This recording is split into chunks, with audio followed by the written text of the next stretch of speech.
Welcome everyone to Jaden's Jam. I'm your host Jaden Goss, and today we're going to be talking about She-Hulk, episode 9.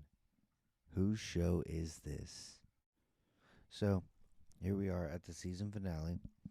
For context purposes, been a little mixed on this show so far.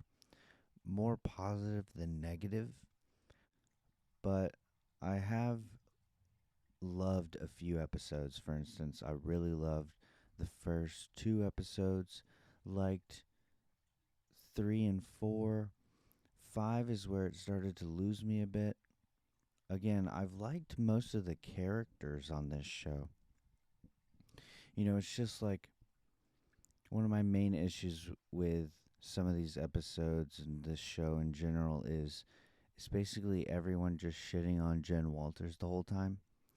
And it doesn't work for me. Like sometimes it just seems like it goes a little overboard and mean spirited at times.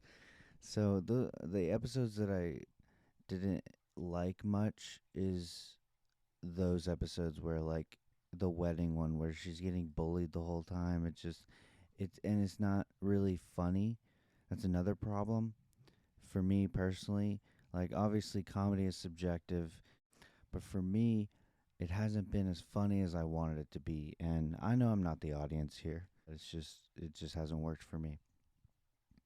But anyways, this episode though is different story. So I loved last week. That's probably my favorite episode of the show. I think it fired on all cylinders.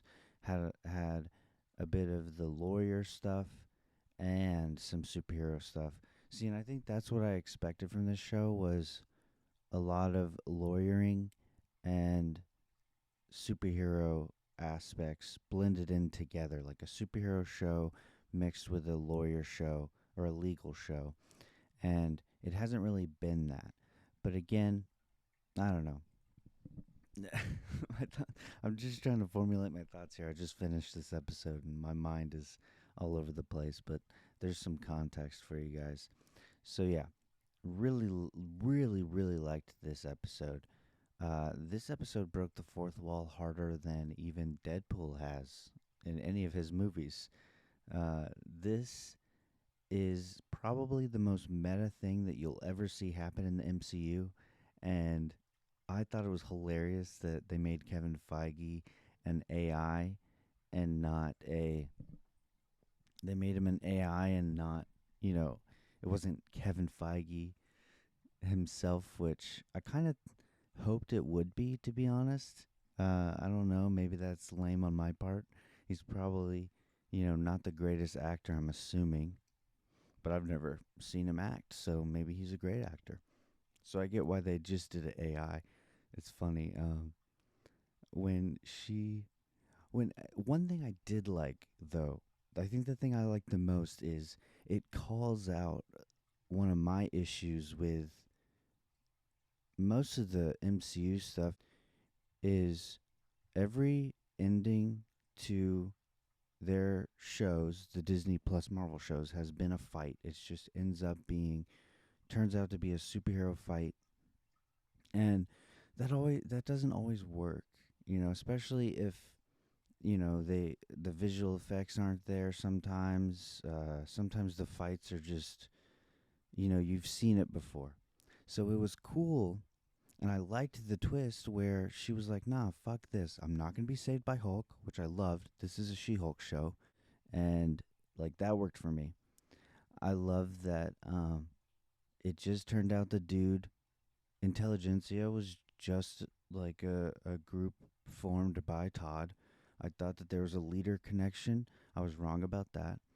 But I liked that instead of her getting into a Hulk on Hulk fight, which could have, that's what it was turning into, even with Abomination, I love that she called that out and we didn't have to see just another fake Hulk fight She Hulk because that would have been lame. So she called out a lot of the stuff that would have been cliche and what every other MCU show probably would have done.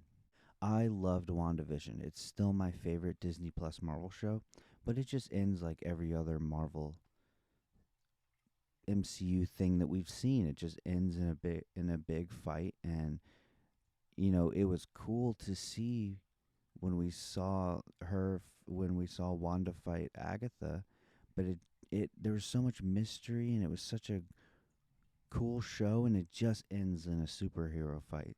And so, it's just a pattern that we've seen before, and I just love that they called it out, and it worked really well. And that's why I gotta give this ending credit. Like, it really worked for me. And honestly, this show ends on a high note for me. Uh, it This episode was funny, like when her dad sprays the paparazzi or the reporters with water, and he's like, "I know we're in a drought, but I got water pressure for days." That, for some reason, that joke made me laugh the hardest out of any joke in this, probably in this show, but in this episode for sure. That joke is a great dad joke, hilarious. So yeah, I really loved this episode. Oh, and at the end we got to see Scar. He has a horrible haircut. Does not work. The hairline looks terrible.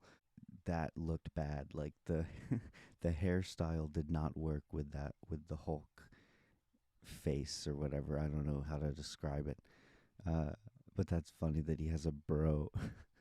he's got he's got a man bun. That was funny. And there you got your answer. So it was what I thought it was probably going to be, is that he was going back to Sakaar to get Scar. Wow, that's a mouthful.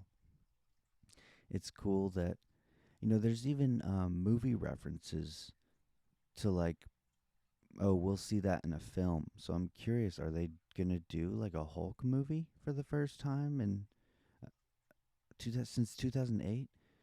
Because for the longest time they didn't do it because they didn't want to share money with Universal. Universal would have to distribute it, which is not something Disney wants to do unless it's like an agreement, like they're working with Spider-Man for Sony. So I'm wondering, there's a lot of rumors that they're going to appear in Captain America New World Order just because the leader is going to be in that movie, so it makes sense. He's a Hulk villain mostly. Um, so it would make sense for them to appear in that. Um, so I guess we'll have to wait and see. I hope they announce a Hulk movie. That would be great. Um, so yeah, we got another Hulk in this universe. I love how she brings back Daredevil, and he just drops out of the sky randomly at the end. That was hilarious. Like, and I just love that. It just happened out of nowhere. He just drops from the sky. That was funny. Charlie Cox and Tatiana Maslany have so much chemistry together, and I really hope they continue doing a relationship even in Daredevil Born Again. I know She-Hulk's not really street level because she's a Hulk, but it would be really cool to just have some kind of on and off thing happening in even in Daredevil's show. That'd be cool. Yeah, I think it works really well. Yeah, I really enjoyed this one, guys. I love that She-Hulk basically fixed all the issues that I was about to have with this episode. Again, not one of my favorite shows. Uh, I did really love a few of the episodes, but some of them just didn't work for me. And obviously, art is subjective, so it's gonna hit a lot of people a different way. Because I'm seeing a lot of love for this show, which is great. I support that. None of my issues are any of the fucking dumb issues you see with some misogynistic people who just can't handle a female superhero for some reason. Thank you guys for watching. Please like this video. If you like the video, share the video. Please comment below. Let me know what you think of this. What you thought of She-Hulk. Did it work for you? Did it not? All I ask is that you be nice and respectful in the comments. That's all I ask. And please, I'm still growing as a YouTube channel. I know I'm not the great. I'm not a critic. I'm just a guy who likes talking about TV shows. So, I'm not. I wouldn't consider myself a professional by any means. So if you stuck around for this whole thing, thank you. So yeah, subscribe, and I will see you next week for another show that I'm reviewing, because this is the season finale. So this is the last She-Hulk review. Maybe there'll be another season. I don't know. Anyways, thank you guys for watching. I'll see you next week.